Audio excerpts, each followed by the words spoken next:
Halo semuanya, bersama saya Rian Katamis Tepuh dan bintang tamu kece kita yaitu Bang Lawrence. Halo semuanya. Halo. Hai. Oke teman-teman, pada podcast hari ini kita akan bahas tentang kenaikan permukaan air laut nih, yang pada spesifiknya yaitu yang berada di kawasan Pasifik Selatan. Tapi sebelum itu kita mau tanya-tanya dulu narasumber kece kita yaitu Bang Lawrence. Bang Lawrence, apa kabar? Gimana kabar hari ini? Apakah hari ini melelahkan? Puji Tuhan, hari ini melelahkan di satu sisi, tapi sisi yang lain sangat menyenangkan. Karena saya kembali diundang di podcast bersama presenter kita yang cantik. Oke, apakah tapi hari ini aman ya Bang? Ya, puji Tuhan sejauh ini masih aman. Masih aman. Walaupun sibuk dengan ujian akhir semester dan lain sebagainya, tapi so far everything is going well. Oke teman-teman, itu tadi dari Bang Lawrence. Kalau begitu kita lanjut aja ke sesi tanya jawab. Teman-teman, sebelum kita masuk ke sesi tanya jawab nih, kita mau tahu dulu yaitu tentang kenaikan permukaan air laut. Teman-teman, the rise of sea level itu menjadi hal yang sangat concern ya teman-teman, dan hal ini juga kenapa menjadi fokus utama kita, karena kenaikan permukaan air laut ini semakin lama semakin memburuk dan bisa menyebabkan hal-hal yang membahayakan, terutama di kawasan Pasifik Selatan, negara-negara di Pasifik Selatan. Nah, teman-teman, kenapa sih bisa adanya kenaikan permukaan air laut? Kenaikan permukaan air laut itu, teman-teman, bisa disebabkan oleh berbagai faktor dan salah satunya adalah climate change. Nah, dan climate change itu adalah sesuatu hal yang pasti dan tidak bisa ditunda-tunda. Benar ya Bang ya? Oke. Dan kita juga tahu bahwa negara-negara di Pasifik Selatan itu adalah negara-negara kepulauan ya Bang. Negara-negara kepulauan yang dimana negara-negara tersebut dikelilingi oleh lautan, yang dimana berpotensi besar terhadap adanya kenaikan permukaan air laut tadi. Oke, karena kita bahas tentang Pasifik Selatan, kita mau tahu dulu berarti untuk mengatasinya itu butuh peran dari organisasi global contohnya ya Bang.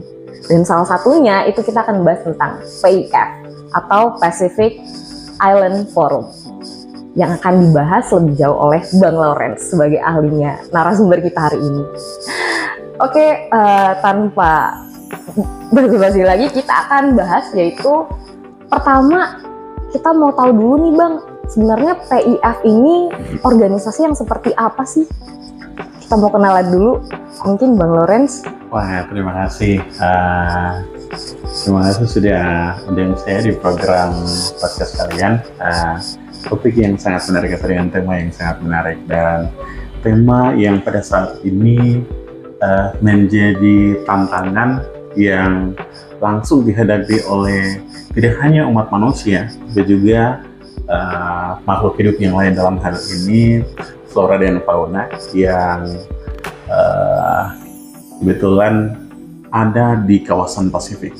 Kalau kita bicara persoalan, sebelum kita berdiskusi tentang Pacific Island Forum atau forum negara-negara Pasifik, penting untuk kita ketahui bahwa di Pasifik itu menjadi salah satu kawasan atau kawasan memiliki secara geografis itu lautnya yang begitu besar. Kemudian di sana ada banyak negara, kemudian ada juga teritori.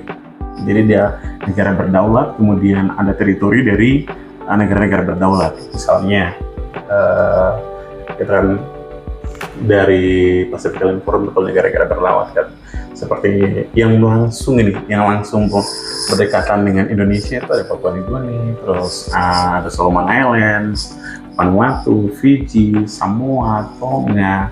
Kemudian yang paling dekat itu Timor Leste, yang masuk di kawasan Pasifik Selatan.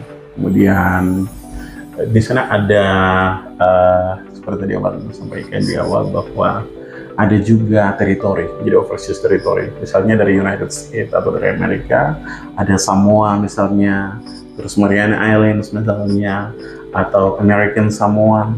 Itu letak geografisnya di wilayah Pasifik, tapi secara administrasi itu bagian dari US. Kemudian ada juga overseas territory dari France atau dari Prancis, misalnya New Caledonia atau French Polynesia, seperti itu. Terus ada juga negara-negara yang statusnya itu sebagai negara protectorate atau negara yang bergantung kepada negara berdaulat atau yang punya kekuatan secara ekonomi. Contoh, di sana ada Cook Islands yang bergantung kepada Selandia Baru, terus ada Tokelau, terus ada Niue dan lainnya. Jadi Pacific Island Forum itu terdiri dari kurang lebih 8 states di Pasifik. Jadi sebelumnya Pacific Island, sebelum namanya dirubah menjadi Pacific Island Forum itu, historinya itu adalah South Pacific itu, South Pacific Forum. Baru diubah lagi menjadi Pacific PIF. Island Forum. Yes. Oh, ngomong-ngomong, karena alasan tadi ada berubah ya, berarti itu sebelum jadi PIF itu tadi sebelumnya apa namanya Bang? South Pacific Forum. South Pacific Forum itu alasan kenapa diubah menjadi PIF ya Bang? Ya, itu alasannya menarik itu. Banyak dalam proses perubahan terjadi dari nama South Pacific Forum ke Pacific Island Forum sebetulnya banyak versi kenapa nama itu dirubah. Tapi satu hal yang pasti adalah South Pacific Forum atau kemudian Pacific Island Forum dibentuk itu karena dengan berbagai kepentingan, berbagai alasan yang melatar belakangi proses pembentukan wadah itu. Yang pertama untuk kepentingan politik. Yang kedua, hal yang berhubungan dengan keberlangsungan hidup manusia, kemudian juga nature di Pasifik. Kemudian di sana ada ekonomi juga. Kemudian banyak hal ya. Kalau kita bicara politik di sana tidak terlepas dari keamanan, kalau kita terlepas dari defense and security. Kemudian kalau kita bicara persoalan ekonomi, di sana tidak terlepas juga dengan politiknya. Misalnya yang ada di dalam negara-negara Pasifik itu seperti bagaimana. Terus kita tidak bisa menyangkal juga keterlibatan atau misalnya intervensi dari negara-negara superpower di dunia, negara yang punya kekuatan ekonomi besar atau punya kekuatan persenjataan besar dan lain sebagainya. Jadi tujuannya itu sebetulnya wadah itu secara sederhana dibentuk untuk mengadvocate apa yang menjadi concern bersama di Pasifik itu. Jadi historinya pada waktu itu wilayah Pasifik itu kan mayoritas menjadi teritori yang sedang dijajah oleh negara-negara barat.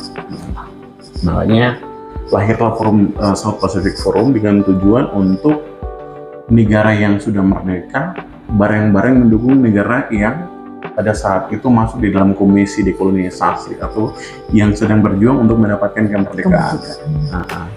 Jadi negara-negara besar atau negara-negara didaya di dunia yang pada waktu itu dan sampai saat ini menguasai Pasifik itu ada United States, kemudian ada France, kemudian ada United Kingdom, kemudian ada juga Australia, terus ada New Zealand dan lain sebagainya. Sangat menarik ya berarti Bang, alasan terbentuknya dan bergantinya jadi itu tadi ini politika, juga karena motif ekonomi misalnya untuk membangun, saling membantu antara satu dengan yang lain gitu. Makanya untuk menerjemahkan itu kan Pacific Island Forum punya satu program yang dibuat namanya itu Blue Pacific Family. Gitu. Blue Pacific Family. Jadi itu untuk menerjemahkan visi atau misi mereka dalam hal ekonomi. Karena mereka di Pasifik itu kan ada satu istilah yang bilang jadi in order for you to raise a child, it takes the whole village. Jadi supaya kita bisa mampu membesarkan seorang anak, itu butuh keterlibatan banyak orang di kampung. Artinya apa? Artinya satu pulau atau satu state atau satu wilayah atau satu kawasan di Pasifik itu dia tidak bisa survive sendiri, butuh keterlibatan saudara-saudara yang lain gitu. Kurang lebih luar biasa ya berarti ya. Karena kita juga seperti makhluk sosial juga ya, seperti manusia, kita butuh orang lain juga untuk saling bahu-membahu. Luar biasa. Nah, itu tadi teman-teman, kenapa berubah namanya dari South South Pacific Forum ke Pacific Islands. Island Forum. Nah, untuk pertanyaan berikutnya nih Bang, kira-kira siapa sih negara-negara pendiri dari IF sendiri? Wah, itu kalau negara pendiri banyak ya. Negara pendiri, kita kalau lihat di situ, misalnya ada keterlibatan Papua Nugini, ada keterlibatan juga Australia, ada keterlibatan Selandia Baru, ada keterlibatan Fiji, kemudian ada keterlibatan misalnya Samoa, Tonga, dan yang lainnya itu. Jadi ada yang terlibat secara aktif, terus ada yang terlibat secara tidak aktif. Terus ada yang terlibat di belakang layar saja, terus ada yang terlibat di front line. Kalau yang terlibat di belakang layar itu yang seperti apa tuh Bang? Kalau negara-negara yang terlibat di belakang layar itu yang pasti punya kekuatan, secara kekuatan modal secara kapital, yang pasti mereka supply yang secara finansial untuk proses pembentukan itu seperti gimana itu. Terus yang kalau kita lihat itu misalnya yang ada dalam sejarah pembentukannya di sana, misalnya ada Papua Nugini di sana, ada Papua Nugini, terus ada Australia, ada Selandia Baru, terus apalagi itu ada Samoa, ada Tonga, terus bagian utara di sana itu ada Tuvalu, terus ada Palau, terus ada Marshall Islands, terus ada banyak lah gitu. Lumayan banyak ya Bang ya. Yang baik teman-teman, lalu selanjutnya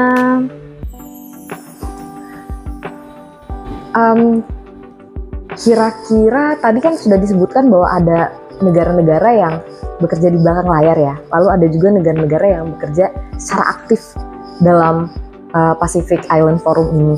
Nah, lalu sebenarnya ada nggak sih faktor dari kenapa negara-negara yang aktif ini terlibat secara aktif di Pacific Island Forum gitu Bang? Itu ya? Iya. Pertanyaan yang saya menarik untuk menjawab kenapa mereka aktif sekali terlibat di dalam Pacific Island Forum. Seperti yang tadi di awal saya jelaskan, bahwa yang pertama itu karena mereka melihat ini ada persoalan secara kolektif gitu, atau pergumulan secara kolektif atau perjuangan secara kolektif. Perjuangan itu sebetulnya dia ada common issue gitu. Nah, common issue itu tidak bisa diperjuangkan oleh individu country, satu negara saja gitu. Tapi perlu ada keterlibatan secara kolektif dari negara-negara sahabat juga, atau wilayah teritori sahabat dalam hal ini yang ada di Pacific Island Forum. Nah, kalau kita lihat itu tujuan daripada pembentukan yang pertama untuk memerdekakan diri atau membebaskan diri dari kolonialisme. Misalnya di situ yang disebutkan ada kolonialisme, ada imperialisme, dan ada kapitalisme barat. Karena memang Pasifik pada waktu itu sampai hari ini dikuasai oleh United Kingdom atau Inggris, kemudian ada juga Prancis. Nah, kalau kita lihat itu historinya, negara-negara Pasifik itu kan yang dimerdekakan mayoritas itu dari negara-negara yang pernah diduduki atau dijajah oleh Inggris. Kemudian ada juga Prancis, tapi yang masih sedang berjuang untuk mendapatkan kemerdekaan, yang jadi bagian dari penjajahan Prancis. Misalnya New Caledonia, terus ada French Polynesia lagi. Terus teritori yang diduduki oleh United States, mereka menjadi overseas territory. Misalnya ada Samoa, American Samoa, terus ada juga Hawaii, dan lainnya. Itu yang kalau kasus atau status dari New Caledonia sama French Polynesia itu sudah masuk nih. Kalau di PBB ada PBB, ada namanya Komisi Dekolonisasi kan. Komisi Dekolonisasi. Decolonization Committee. Jadi mereka punya tugas untuk bagaimana memfasilitasi adanya referendum untuk membebaskan negara-negara yang masih dalam quote unquote masih dijajah. Begitu. Jadi itu pertama secara politik. Jadi ada agenda politik di sana yang mau diperjuangkan atau sedang diperjuangkan, atau kata lain sudah dan sedang dan akan diperjuangkan. Itu politik. Kemudian yang kedua persoalan ekonomi. Jadi untuk menunjang kepentingan ekonomi setiap negara, terus setiap multi-island states in the Pacific. Kemudian yang berikut untuk melihat isu common yang sekarang ada. Misalnya yang sekarang sedang dibahas, climate change atau perubahan iklim. Salah satu dampaknya adalah the rising of sea level. Dan dampak itu sudah sedang dihadapi oleh masyarakat Pasifik. Jadi beberapa pulau di Pasifik itu sudah melakukan pemindahan penduduk. Contoh, misalnya Tuvalu. Tuvalu, beberapa penduduk dari sana kan bisa dipindahkan ke salah satu pulau di Fiji. Karena di sana permukaan lautnya sangat tinggi. Yang mulai naik. Terus contoh kasus yang baru-baru terjadi, misalnya di Tonga. Ketika terjadi tsunami, satu pulau itu habis. Jadi orang tidak bisa survive lagi. Jadi dimigrasi lah semuanya penduduknya. Iya. Ada yang dimigrasi, terus ada yang kemudian memilih untuk menetap di sana. Karena itu memang persoalan yang sangat sulit. Mereka tidak bisa dipisahkan dari tanah leluhur mereka. Nah itu kan ada hal yang berhubungan dengan nilai-nilai budaya yang sangat melekat kepada orang-orang Pasifik. Kalau kita lihat budaya itu merupakan kehidupan orang itu kan tidak bisa dipisahkan dari nature. Jadi yang bilang itu kita secara manusia, secara biologis, kemudian sama di kosmos, itu kosmologi itu tidak bisa dipisahkan sama the spiritual world. Jadi biologis, spiritual, sama kosmologi itu tiga hal yang saling terkait antara satu dengan yang lain. Jadi kalau kita dipisahkan dari satu pulau ke pulau yang lain, itu ibaratnya kita diputuskan dari akar kita. Tapi ya realita yang ada, permukaan laut ini terus naik terus gitu. Jadi boleh bicara Pasifik deh, Jakarta aja. Jakarta mulai sinking ini, mulai tenggelam. Itu realita fakta yang ada gitu. Kenapa? Karena terjadi perubahan iklim ini kan. Nah itu salah satu isu yang terus digaungkan atau yang terus diperjuangkan di Pacific Island Forum. Makanya di Pacific Island Forum akhir-akhir ini baru saja mereka menghasilkan satu resolusi yang mereka tawarkan kepada PBB, dan itu diperjuangkan oleh Vanuatu. Dan itu sudah berhasil. Akhirnya PBB menerima proposal yang diusulkan oleh Vanuatu untuk diratifikasi. Jadi salah satu poin yang dibahas itu adalah negara-negara besar yang memberikan kontribusi pada apa yang menyebabkan misalnya lapisan zone kita. Kalau kita lihat secara secara etnografis, secara etnografi misalnya lapisan zone yang bocor karena suplai oksigen yang kurang, dan itu disebabkan oleh industrialisasi. Industrialisasi misalnya di China pada saat ini, atau mungkin di Europe dan lain sebagainya.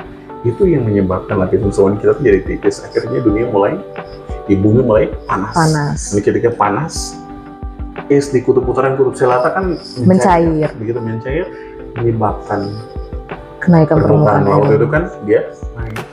Gitu. Jadi pulau-pulau yang tadinya tinggi, pulau-pulau kecil, pulau atau dataran rendah itu kan mulai tercover dengan air laut gitu. Berarti itu menjadi masalah yang sangat luar biasa ya untuk dihadapi oleh negara kepulauan-kepulauan. Iya, negara kepulauan di Pasifik. Dan rupanya itu tidak hanya di Pasifik deh. Kita tidak lihat aja di Indonesia. Indonesia ini kita belum melihat hasil investigasi secara komprehensif yang meliput misalnya di daerah-daerah pesisir. Apakah permukaan laut itu sedang naik atau tidak? Ini belum ini. Kalau seandainya media bisa berani membuka ini, wow, ini ternyata ancamannya tidak hanya di Pasifik. Ini di depan mata kita gitu. Dan kita jangan lupa bahwa wilayah Indonesia Timur secara geografis ada di Pasifik.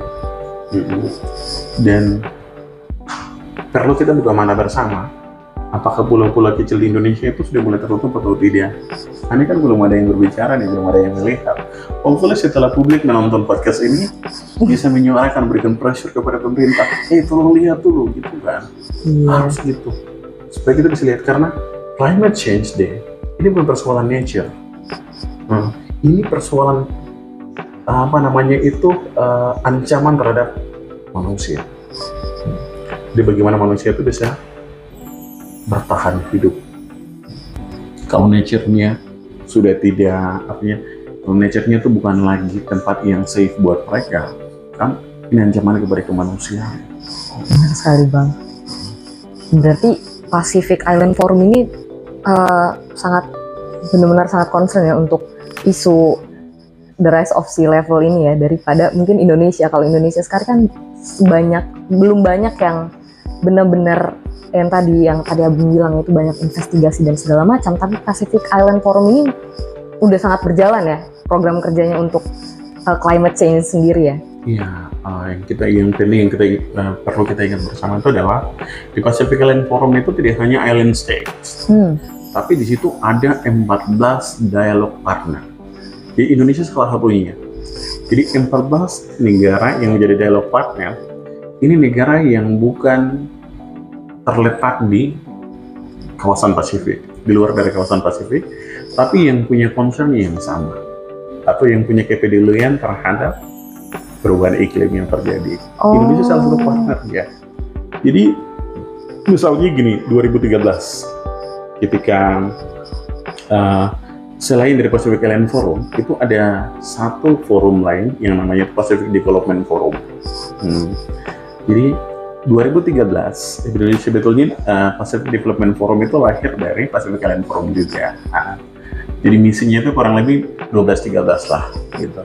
Nah, ketika pada waktu itu mereka melakukan KTT di Fiji 2013, bayangkan Presiden Indonesia waktu itu Pak SBY, Susilo Bambang Yudhoyono, diundang menjadi salah satu guest of honor, jadi tamu utamanya, bareng sama Sekjen PBB. Jadi you can imagine that the importance of maksudnya how the Pacific Island Forum look at Indonesia as a part of dialogue partner itu. Maaf saya ngomongnya mix ya. Gak apa-apa.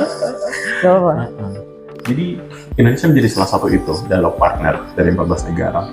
Itu tidak hanya Pacific Island Forum, itu ada selain 14 negara tadi, kemudian ada juga agency. Jadi ada NGO internasional yang juga turut mengadvokasi atau memberikan bantuan untuk UNICEF di bidang pendidikan. Terus ada program-program itu misalnya World Food Agency memberikan bantuan terhadap makanan dan lain sebagainya. Terus ada juga refugee yang membantu dan proses relocation dari mereka yang misalnya pulaunya tercover dengan laut, jadi mereka harus dipindahkan lagi, direlocate di tempat yang lain gitu. Saya pernah ketemu waktu misalnya waktu di Auckland itu lihat teman-teman dari Tuvalu yang dipindahkan dari mereka punya home island ke New Zealand karena rata pulau dengan mereka itu ini air lautnya udah tutup gitu, jadi mereka dipindahkan ke sana. And that's beautiful, it's like in a way I see them itu mereka jadi saya bercakap-cakap dan mereka bilang, aduh bro, we miss our homeland gitu, karena bagi mereka itu leluhur kita, jadi si tulang leluhur kita tuh ada di sana, jadi spirit mereka tuh ada di sana gitu, dan lain sebagainya gitulah. Itu narasi-narasi yang sering digaungkan atau cerita yang most likely kita dengar dari teman-teman yang mengalami dampak climate change ini secara langsung itu. Jadi ya back to the questions, itu tidak hanya Pacific Island Forum, ada negara-negara lain juga, negara-negara besar. Misalnya China juga ada di sana, USA juga di sana, Prancis juga di sana, terus Korea juga di sana, Jepang juga ada di sana. Jadi mereka setiap negara hadir di sana kan dengan agendanya masing-masing. Mereka berikan bantuan sesuai dengan kebutuhan yang ada, tapi kemudian disesuaikan dengan agenda negara juga. Gitu. Misalnya Indonesia berikan bantuan yang paling terakhir itu ketika terjadi badai yang besar kena tsunami. Enggak, badai. Oh, badai. Tsunami itu tsunami karena gunung berapi meletus itu di Tonga. Tapi yang baru, the latest one itu di Vanuatu. Biasanya terbang utama di Port Vila. Karena rusak, karena badai menghantam itu. Akhirnya dalam proses rehabilitasi dan lain sebagainya itu kan pemerintah Indonesia bantu sana. Waktu itu dipimpin langsung oleh Pak Wakil Menteri Luar Negeri. Itu contoh. Terus yang berikut contoh lain bantuan Indonesia di Pasifik itu ada di Samoa misalnya. ketika semua sedang persiapan untuk melakukan meng-host Pacific Pacific Games, Indonesia bangunkan satu venue utama yaitu lapangan futsal kan, futsal. Dan itu lapangan yang digunakan tidak hanya untuk futsal tapi multifunction untuk sports yang lain juga. Terus ada juga yang terbaru lagi misalnya kunjungan Presiden Jokowi ke Port Moresby di Papua New Guinea. Pemerintah Indonesia berikan peluang misalnya peluang bisnis atau sharing knowledge and experience atau sharing knowledge and expertise dari Indonesia terhadap Papua New Guinea gitu. Dan salah satunya itu pemerintah berikan beasiswa kepada 2.000 mahasiswa PNG untuk belajar di Indonesia. perguruan tinggi Indonesia. Wah. Itu cara gimana Indonesia hadir memberikan bantuan dalam respon bahwa tidak hanya climate change, tapi aspek-aspek yang bisa membantu masyarakat di Pasifik itu bisa lebih resilient dalam menghadapi the challenge of the rising of sea level gitu. Sangat menarik, teman-teman. Mungkin untuk pertanyaan selanjutnya, saya masih penasaran yang tadi bahwa mereka itu banyak yang dipindahkan ya Bang ke negara-negara lainnya ya. Seperti contohnya kayak New Zealand tadi ya, ada New Zealand dari Tuvalu, iya itu namanya, ya dari situ ke New Zealand. Nah, lalu apakah pemerintah setempat itu punya solusi dan maksudnya apakah ada kebijakan dari kerjasama dari PIS sendiri dengan pemerintah setempat gitu? Apakah tidak ada makanya sampai mereka pada akhirnya memindahkan semua penduduknya ke tempat lain? Nah, satu hal yang pasti gini, kalau sudah ada di kalau kita sudah lihat realita yang ada ini, ada beberapa pulau itu kan udah dipindahkan kan. Hasilnya negara yang jadi host country, host dengan home ya. Jadi host country kan, misalnya example yang tadi abang sampaikan itu New Zealand. Ya, mungkin ada yang lain juga kan. Ya, itu yang pasti ada agreement dulu. Ada agreement atau masalah-masalah yang menjadi common issue di Pasifik itu kan dibahas di Pacific Island Forum. Kemudian dibahas resolusinya gimana, negara mana yang bisa berikan bantuan, negara mana yang bisa memberikan kontribusi untuk menyelesaikan persoalan yang ada gitu. Jadi New Zealand kebetulan ada di wilayah Pasifik juga. Kalau saya tidak tahu mereka punya asesmennya gimana, kenapa akhirnya New Zealand yang menjadi host country. Memang kita sudah tahu fakta bahwa New Zealand itu salah satu negara yang friendly, quote unquote itu negara yang paling bersahabat dengan siapa saja, dan dia menerima para pengungsi dari mana-mana. New Zealand sangat welcome berarti ya? Iya. Terus ada juga di Australia, kita tahu kan banyak pengungsi juga di sana gitu.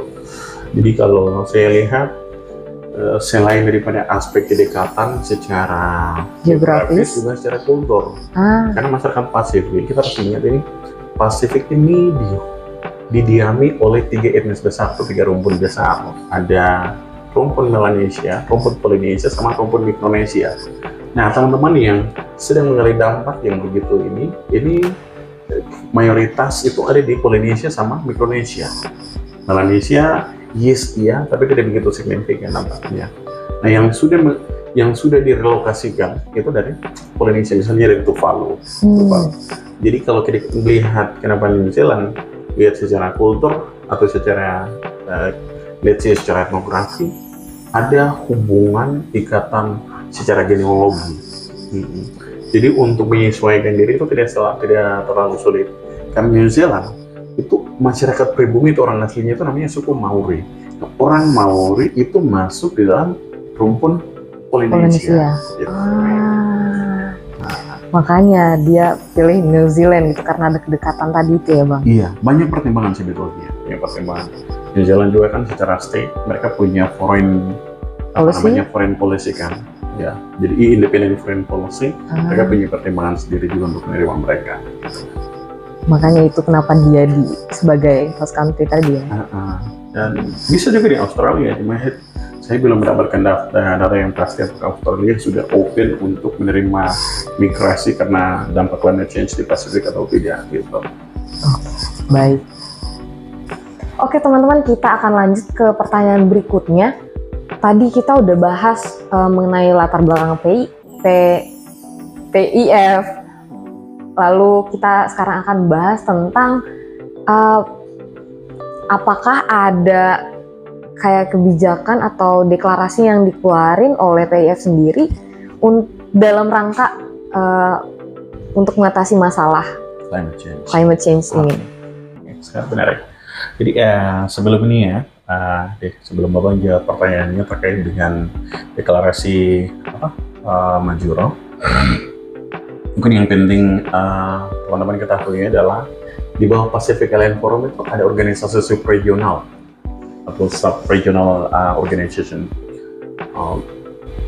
Satu dari organisasi Pacific Island Forum itu adalah di bawah Pacific Island Forum itu ada yang namanya itu Melanesian Spearhead Group atau MSG. Nah, Melanesian Spearhead Group ini yang salah satu organisasi pada politik yang sering menjadi tempat yang panas. Jadi bola panas itu sering bergulirnya di sana. Artinya forum yang sangat dekat dan yang langsung dihadapi oleh Indonesia. Itu sedikit informasi tambahan. Tidak hanya Pacific Island Forum, tapi di sana ada organisasi subregional yang juga turut menyuarakan atau membicarakan persoalan yang climate change juga. Gitu. Karena persoalan climate change itu tidak terlepas dari misalnya isu human rights, kemudian isu social justice, isu women rights dan lain sebagainya itu. Oke, kembali lagi kepada pertanyaan terkait dengan Majuro Declaration atau deklarasi Majuro. Nah, kalau kita lihat itu deklarasi Majuro kan dibuat disepakati atau dideklarasikan itu kurang lebih berapa tahun yang lalu ya, kalau 2013 10 tahun yang lalu ya. Jadi 10 tahun yang lalu pada 9 Mei 2013. Tujuan daripada itu adalah untuk sama-sama merumuskan konsep atau merumuskan formula yang bisa digunakan atau yang dapat diterapkan oleh setiap negara dalam men-tackle atau menghadapi isu perubahan iklim ini. Nah, yang dibahas salah satunya adalah terkait dengan negara donor. Itu siapa negara donor yang potensial yang bisa di-approach. Pada waktu itu ada misalnya ada Australia, terus ada New Zealand. Nah, itu dua negara di kawasan Pasifik yang punya kekuatan secara ekonomi atau secara finansial. Terus ada juga Prancis, kemudian ada juga United States of America, terus ada China juga. Gitu. Terus ada badan-badan atau agensi-agensi PBB yang juga turut memberikan dukungan secara finansial. Kemudian bantuan yang diberikan itu tidak hanya secara finansial, ada misalnya bantuan dalam bentuk ekspertis atau keahlian, kemudian juga bantuan dalam bentuk sarana dan prasarana yang dibutuhkan. Terus ada juga bantuan yang diberikan itu dalam pengembangan human capability dalam arti datangkan misalnya para pelaku-pelaku aktivis sosial atau mungkin aktivis lingkungan itu kan di training kemudian dipersiapkan apa yang menjadi kebutuhan mereka dalam mengatasi persoalan naiknya permukaan air laut ini. Nah, contoh klasik atau contoh konkret yang bisa kita lihat itu misalnya upaya penanaman pohon mangrove di tepi laut itu kan penting untuk penyerapan air itu jangan sampai naik ke daratan. Selain dia meresap air, kemudian dia juga menjaga jangan sampai terjadi erosi karena gelombang air laut yang begitu kencang dan lain sebagainya. Kurang lebih ya. Lalu pertanyaan selanjutnya, sebenarnya apa sih poin-poin utama dikeluarkannya Majuro Declaration ini? Kayak yang sangat penting dibahas tuh apa sih di dalam Majuro Declaration ini, Bang? Nah, pertanyaan yang bagus nih. Ini lanjutan dari yang baru Abang jelaskan bahwa tema utamanya itu adalah bagaimana kita bisa bareng-bareng atau secara kolektif bisa menghadapi tantangan perubahan iklim yang datang atau yang ada di depan mata gitu kan. Nah, yang dibahas di sana kurang lebih itu kan ada dokumennya itu. Tapi kalau kita lihat, kita sederhanakan, yang pertama ada tataran policy. Tataran policy atau tataran kebijakan yang harus diambil oleh negara-negara yang turut menandatangani deklarasi itu. Gitu. Atau negara-negara dalam hal ini yang ada di kawasan Pasifik, kemudian negara potensial yang kemudian sudah menawarkan diri menjadi donor. Nah, itu harus ada di kebijakan politiknya itu. Kalau negara donor harus masuk dalam kebijakan politik luar negerinya, gimana ya? Kemudian kalau negara penerima donornya atau penerima bantuan, dalam hal ini negara Pasifik, mereka harus punya blueprint atau panduan yang sudah memang disediakan untuk menggunakan bantuan yang masuk ke dalam negara. Jadi harus ada political will dulu, kehendak dari secara politis itu gimana, kemudian diterjemahkan atau dibuat dalam bentuk kebijakan, kemudian diterjemahkan oleh kementerian lembaga atau LSM terkait atau stakeholder yang lain yang juga punya concern terhadap isu climate change. Kemudian yang berikut itu hal lain yang dibahas itu terkait dengan misalnya masalah dokumentasi dan advokasi. Jadi realita yang terjadi, hal-hal yang dihadapi oleh masyarakat itu perlu didokumentasikan. Kita didokumentasikan kemudian terus diadvokasikan supaya orang itu tahu this is what's happening in the Pacific. Gitu. Jadi orang tahu kan orang jadinya yang pertama mereka bersimpati. Oh wow gitu. Kemudian di tataran psikologis yang paling atas itu kan mereka akhirnya jadi empati. Ketika orang sudah berempati itu kan artinya bahwa mereka sudah merasa bahwa I need to do something, atau I need to give something, atau I need to contribute something untuk menyelesaikan persoalan ini gitu. Itu sih yang kurang lebih secara sederhana yang dibahas di dalam Majuro Declaration. Jadi secara umumnya kalau secara detailnya itu diterjemahkan oleh setiap negara masing-masing. Karena dampak setelah ini saya langsung karena dampak daripada climate change itu tidak hanya persoalan memindahkan orang dari satu pulau ke pulau yang lain. No, not only that. Tapi ada hal lain, misalnya kalau dipindahkan mereka butuh apa? Kebutuhan dasar. Kesehatan gimana? Pendidikan gimana? Infrastruktur gimana? Dan lain sebagainya. Itu harus disiapin semuanya. Berarti harus banyak ya Bang kebutuhan. Banyak yang dilibatkan, banyak yang harus turut mengambil bagian. Baik, lalu pertanyaan selanjutnya, apakah ada, mungkin ini pertanyaannya mirip-mirip sama ya, yaitu bagaimana harapan dan tujuan dari negara-negara anggota IIF dengan mengeluarkan Majuro Declaration ini? Harapannya? Iya. Ya, sederhana sekali harapannya. Iya, sederhana sekali. Kita punya komitmen yang sama dulu, dengan dasar spirit yang sama bahwa kita ngakui dulu bahwa masalah climate change ini masalah common issue, kita punya common issue gitu, atau common problem yang kita sedang hadapi sama-sama gitu dulu. Itu dulu yang pertama. Yang kedua, kita harapannya itu adalah negara-negara yang punya kekuatan secara finansial itu harus bisa bantu gitu, untuk menghadapi situasi ini, karena ini persoalan kemanusiaan. Itu kedua. Terus yang ketiga adalah negara-negara yang menjadi penyebab perubahan iklim ini harus bertanggung jawab gitu. Yang dialami di Pasifik ini kan dampaknya atau klimaksnya gitu. Jadi ada proses, ada akumulasi tingkah laku atau perilaku dari setiap negara yang menyebabkan sampai terjadi perubahan iklim. Gitu. Misalnya karena industrialisasi. Kita sekarang negara-negara ini kan banyak sorotannya ke Cina. Itu kan sudah dimulai oleh Inggris. Sudah dimulai di Eropa. Abad 18, abad 19. China kan mulai boom itu kan abad 20-21 gitu kan. Artinya bahwa proses kerusakan lapisan zon kita itu kan sudah terjadi dari sebelumnya.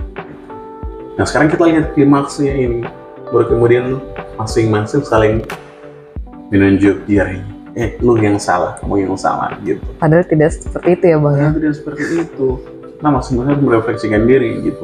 Wah saya pernah menjadi aktor yang turut Anjir. Gitu.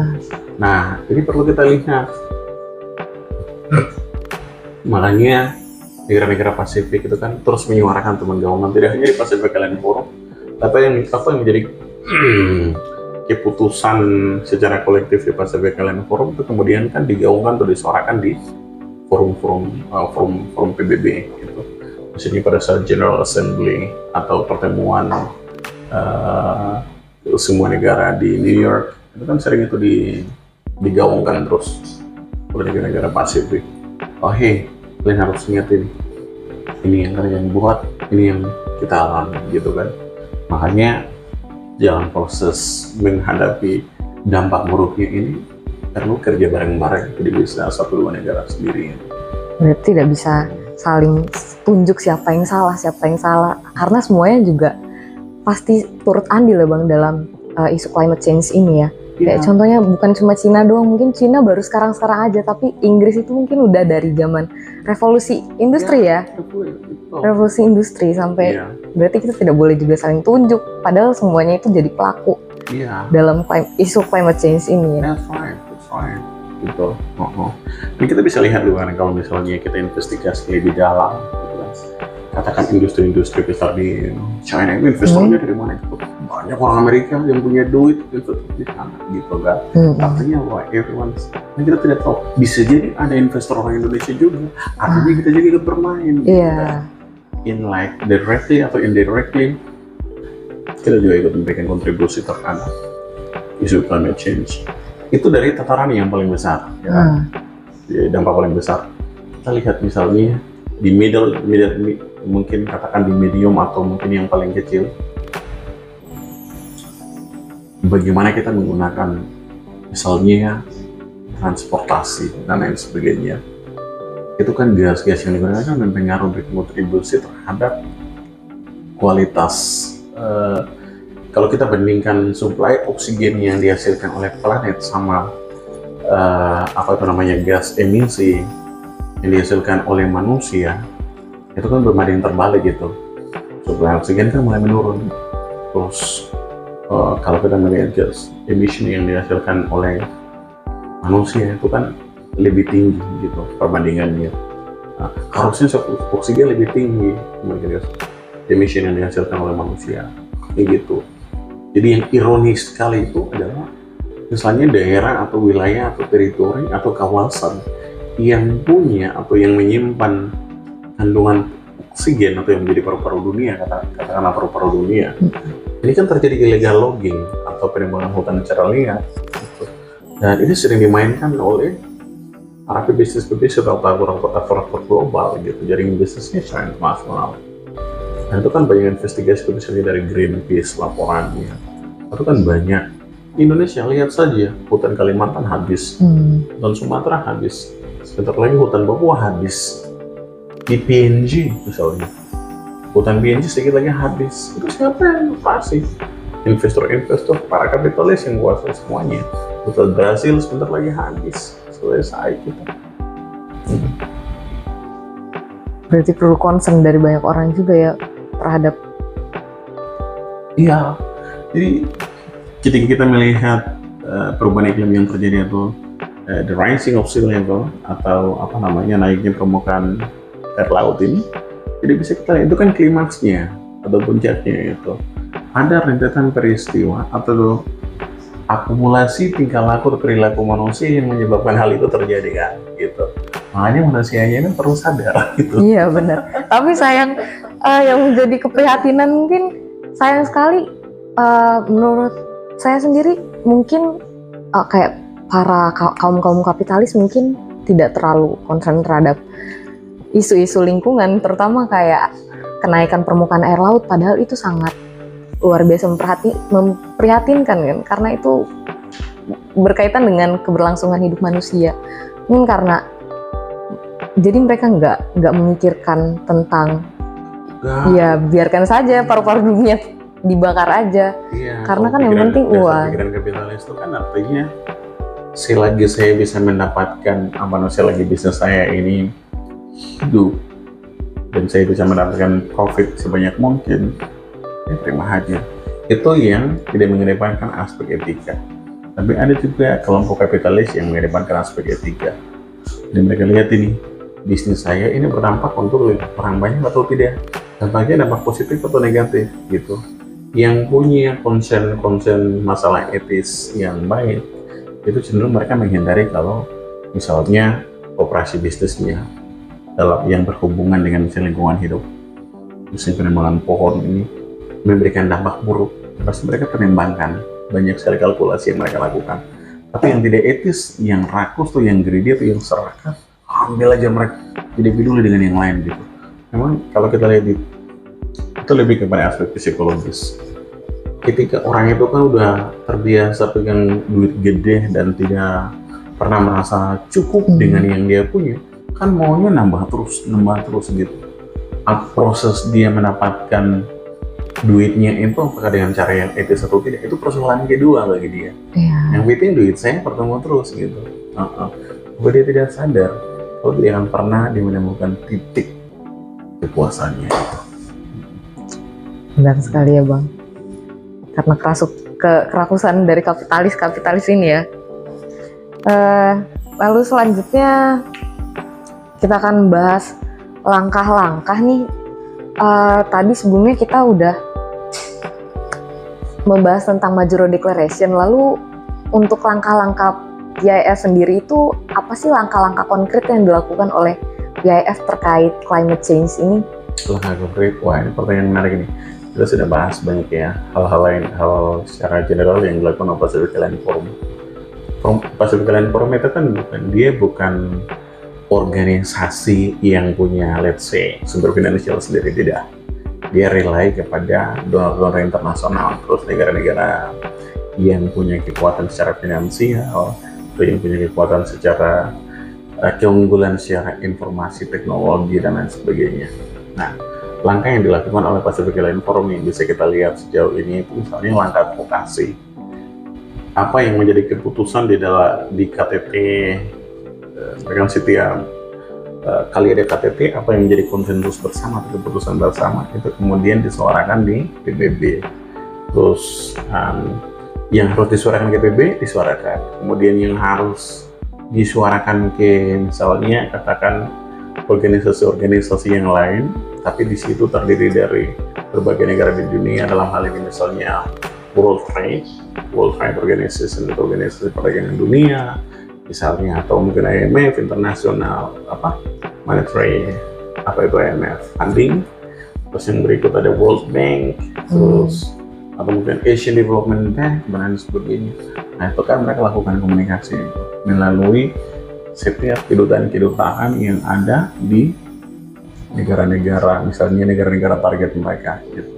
Katakan kalau mereka Pacific Island Forum misalnya meminta bantuan kepada Indonesia melalui misi diplomatik mereka. Nah, contoh ada Dean of Pacific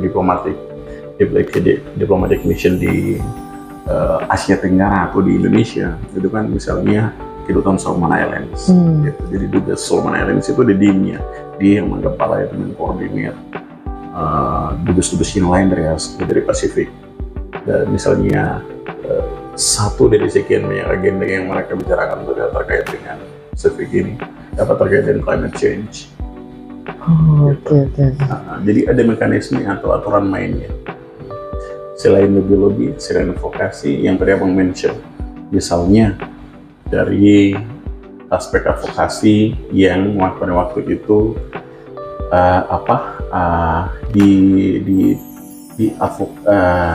dipromo atau diusulkan atau diperjuangkan oleh Vanuatu melalui Universitas South Pacific University atau Universitas Pasifik Selatan. Nah, Universitas Pasifik Selatan itu ada di beberapa negara, tapi main kampusnya atau kampus utamanya ada di Fiji. Kemudian kalau the School of Law atau fakultas hukumnya itu ada di Port Vila di Vanuatu. Di Vanuatu.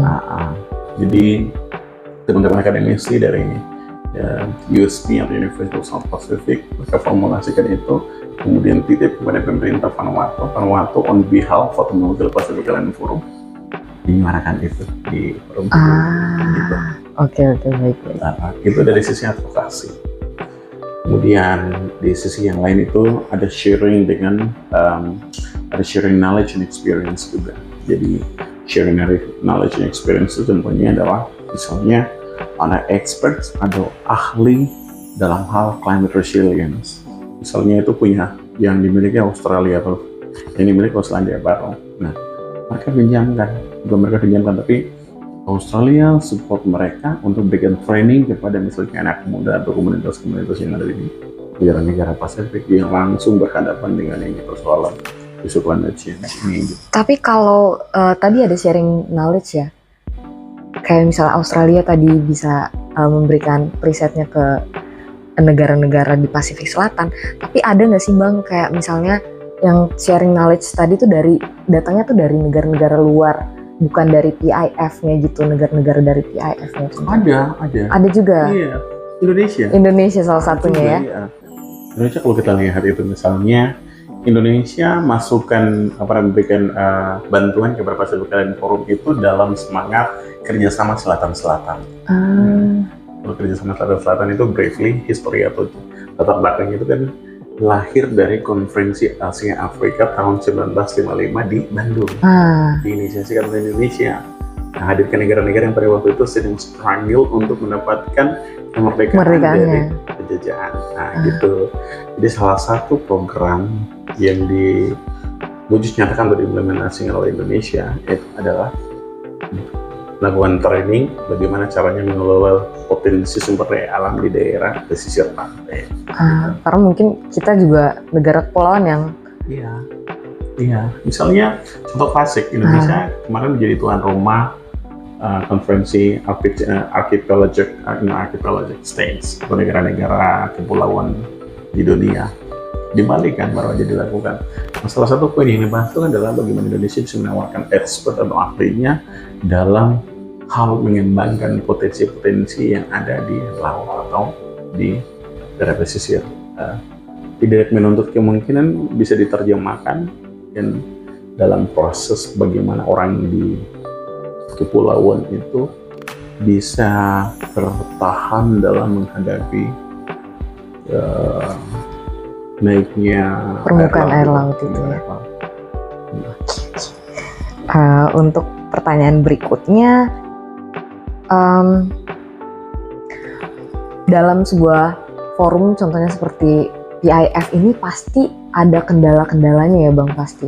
Lalu pasti ada hambatan-hambatannya. Lalu kira-kira apa sih hambatan-hambatan yang dihadapi oleh PIF dalam mengatasi isu lingkungan ini? Iya, kalau isu lingkungan, Abang melihatnya itu ada beberapa layers, ada beberapa lapisan, beberapa tahapan yang harus diperjuangkan. Layer yang pertama itu adalah tantangannya untuk ini, aktor-aktor global, negara-negara besar ini harus secara kolektif mengatakan bahwa ini menjadi penyebabnya adalah kita bersama gitu. Jadi harus sepakat bahwa masalah climate change ini karena ulah kita bersama gitu. Itu dulu yang itu kan menjadi tantangannya. Karena aktor global yang menjadi penyebab ini tidak mau mengakui bahwa mereka juga bagian dari ini, makanya praktik bisnis mereka yang kemudian menghasilkan carbon emission yang buruk itu terus terjadi gitu. Dan planet kita semakin hari terus semakin tahun terus jadi panas. Itu pertama, lapisan paling atas ya. Kemudian yang second layersnya lapisan kedua atau challenge di level kedua yang Abang lihat itu adalah terkait dengan kehendak dari para politisi atau para pemimpin di setiap negara. Harus ada political will untuk menjadikan isu climate change sebagai isu utama, di major isu gitu. Tidak bisa jadikan isunya sebagai secondary isu atau isu kedua dan ketiga dan sebagainya. Harus menjadi isu utama. Itu harus ada political will. Terus yang berikut adalah yang ketiga, yang ketiga adalah kelompok donor atau kelompok negara-negara yang punya kekuatan finansial ini harus bisa buka diri untuk membantu dalam proses mempersiapkan let's say tools and equipment yang dibutuhkan atau sarana prasarana yang dibutuhkan atau mungkin expertise yang dibutuhkan dan lain sebagainya. Itu challenge-nya. Jadi semua negara kan berkomit untuk melihat persoalan ini sebagai isu-isu bersama. Terus yang berikut yang Bang lihat challenge-nya itu adalah human capability.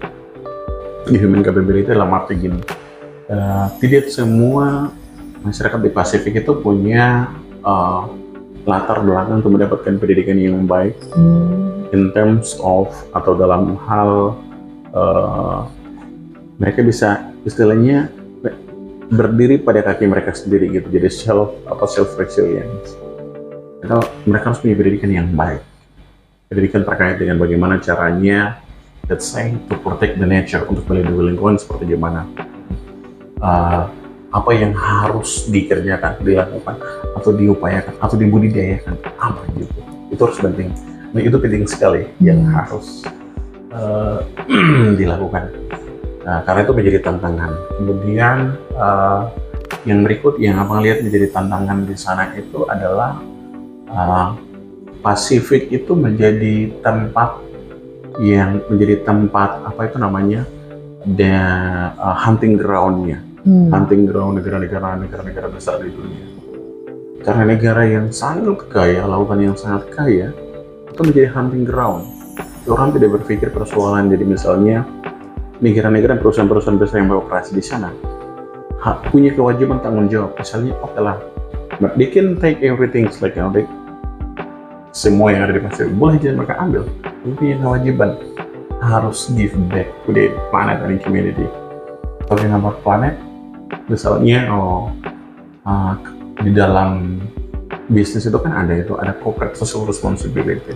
Bagian daripada itu yang harus menjadi fokus mereka itu adalah people, planet, and profit. Itu harus mereka ingat.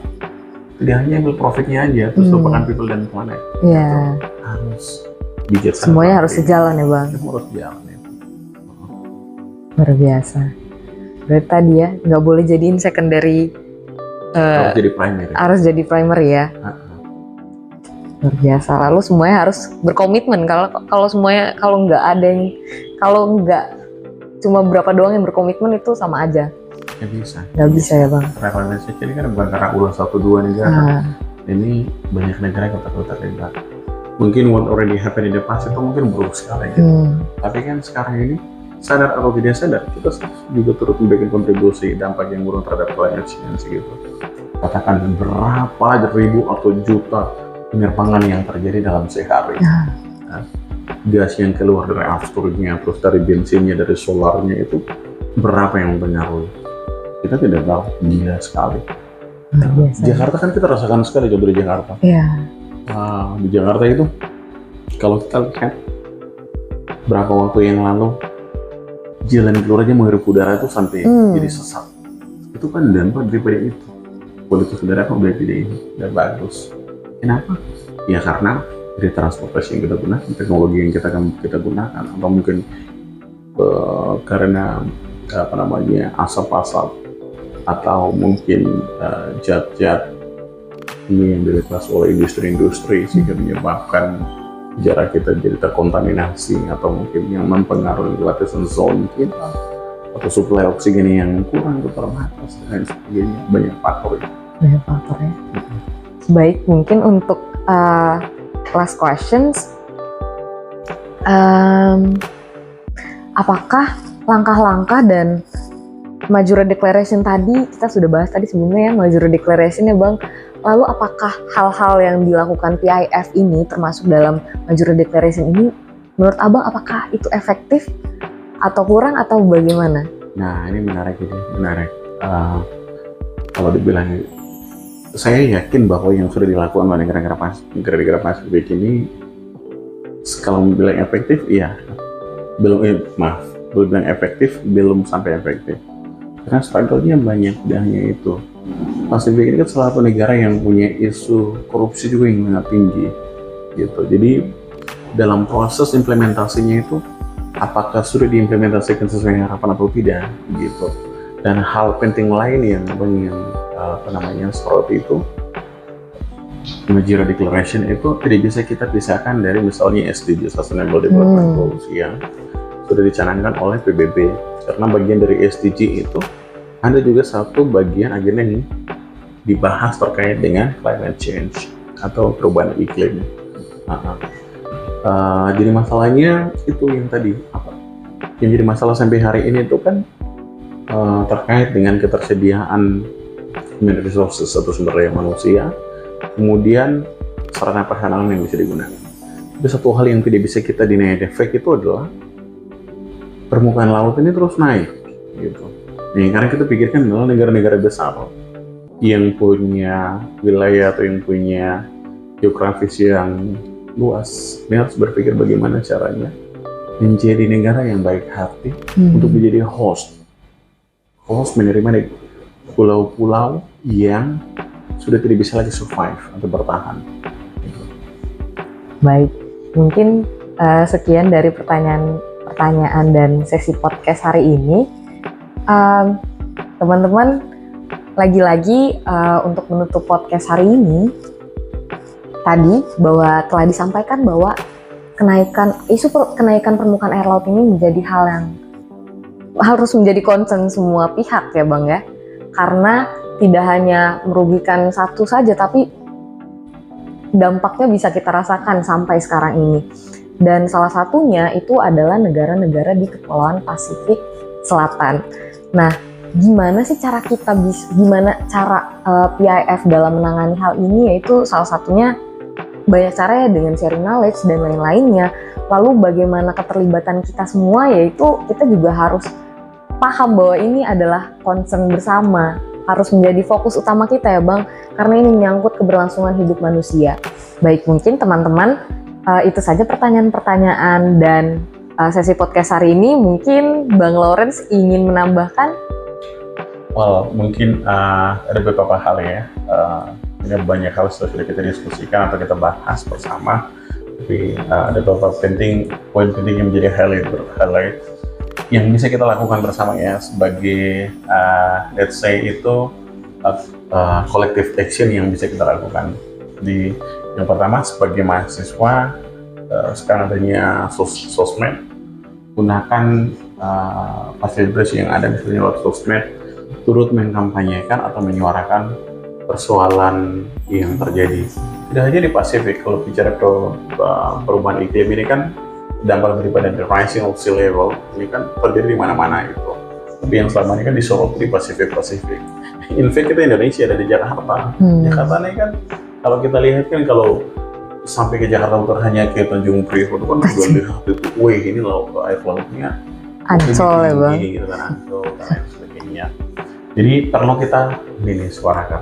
Semakin banyak kita menyuarakan, itu akan menjadi perhatian pemerintah. Nah, tugas yang berikut adalah pemerintah harus punya goodwill, kehendak baik untuk menyatakan bahwa climate change itu sedang terjadi dan berdampak kepada kita juga gitu.